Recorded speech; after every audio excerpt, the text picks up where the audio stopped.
Hi,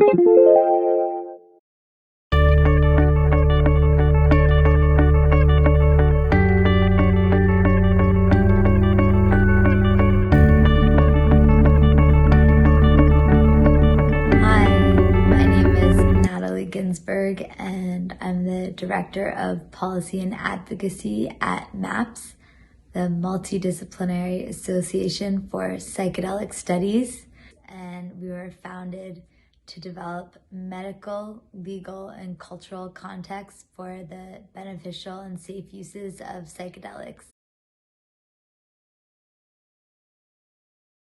Psychedelic therapy is a process developed in the last few decades that uses different psychedelics, mainly MDMA, psilocybin, and LSD in the past, but now ketamine and a number of other medicines, and he uses these substances as an adjunct to therapy.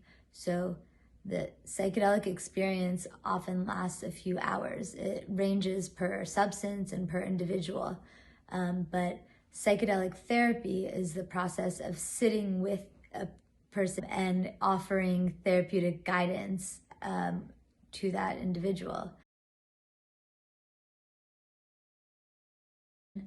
It's in a really cozy room with like a nice couch with pillows, blankets. There's an iFold and really like cozy headphones and a playlist. And the person is offered medicine, and the person usually takes the medicine and they're invited to lie down and go inside. And to use that, sometimes people prefer to take the blindfold off or not have music, but generally people are pretty open to this concept of going inside. And for the first hour or so, as the medicine is starting to process, people are kind of getting in their intention, in their zone. I mean, sometimes people are super still, sometimes people are like moving and processing, and then oftentimes people will just all of a sudden kind of like sit up and take off their blindfold and start speaking to the therapist, or start laughing, or start crying, or like start having some process. But that session with the medicine, with the MDMA, usually lasts between 4 and 6 hours. After going inside, there's kind of this back and forth of processing things that may come up, often like memories from early childhood, and kind of re-examining things and releasing shame and guilt, and kind of seeing things from a different lens and allowing it to like not be stuck in your body anymore. Some really powerful processes happen in those moments, realizing kind of the source of things like an ongoing addiction or things like that. You kind of get to this core process. But we invite people in as they're going inside. We say, be open to listening to your inner healing intelligence. This idea that like your body, your intuition, your spirit will guide you, and you don't need to force what memory to come up. Like the right one will come up that's meant to be in your session, and just trusting that process is really key part of it. And trusting what will unfold, and not trying to stop it and suppress it, because that can create a more difficult experience.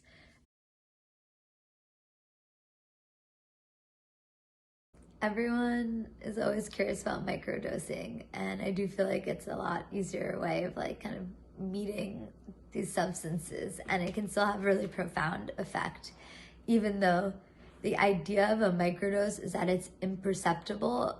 So it's weird, because on the one hand, you do feel like something, but on the other hand, it's like, if you're like feeling like really tripping, then it's too much. It's really supposed to be a little bit. Just people say things are just kind of sparklier. You feel more creative, more energetic, more just kind of tapped in and aligned. It's really different for everyone. There are different microdose regimens you can find. People recommend Dr. Jim Fadiman's. People usually microdose psilocybin, maybe in a tincture form, or LSD as well. People have used it with great success for depression, It's helped period cramps. There needs to be more research. There is very minimal research on microdosing, unfortunately, except anecdotal. But it really offers an interesting opportunity. Though I do think that one of the most powerful pieces of psychedelic therapy and healing is like having these deep processes and addressing the root cause of things. And I do feel like microdosing sometimes might not ask you to get to the core of things, but kind of just allows you to like function better in the everyday, which nothing wrong with that. Like, that's a beautiful thing also, but I wouldn't see it as like a replacement for the other work, but rather maybe an adjunct, or maybe something to start before you feel like you're ready for that. Or it's really beautiful. A lot of people have like weaned off using pharmaceuticals and replace that with microdosing, or replace alcohol with microdosing. Or there's really a lot of powerful ways of engaging with this. I recommend Ayelet Waldman's book, A Good Day or A Nice Day. She's just a really funny, great writer who really writes poignantly about her unexpected experience microdosing and the impact it had on her depression. So I recommend that for sure. Something else worth acknowledging is that a lot of people are experimenting with different medicines, especially at home this COVID. But the truth is, when you get white powders that you're told are MDMA or ketamine, they're often mixed with a bunch of other substances that are not as safe. So it's really important to test your drugs if you're able. Psychedelic medicine is at a really exciting point right now, because in addition to ketamine therapy, which is already legal, MDMA therapy with MAPS is expecting FDA approval within the next year or so, a little over a year. And we have already received a breakthrough therapy designation from the FDA, which is really rare designation because our results were so promising. So it's looking really good. Psilocybin, or mushrooms, are not far behind, being developed by a few different companies to treat depression. And then there's really a bunch of other companies, none really quite as close to MDMA and psilocybin, but other folks are starting to develop ibogaine to treat Parkinson's and opiate use disorders.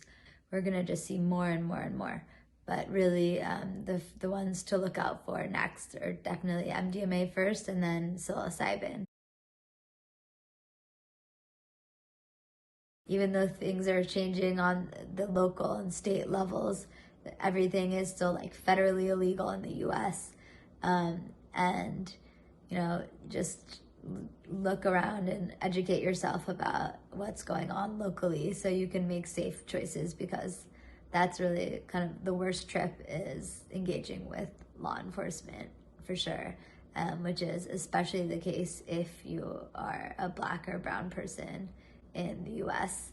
But to end on a more exciting note, there are more and more spaces in the US where these substances are being decriminalized bit by bit. So I'm encouraged that people will have many more safe opportunities to access these experiences of learning and healing and joy and play and spiritual growth.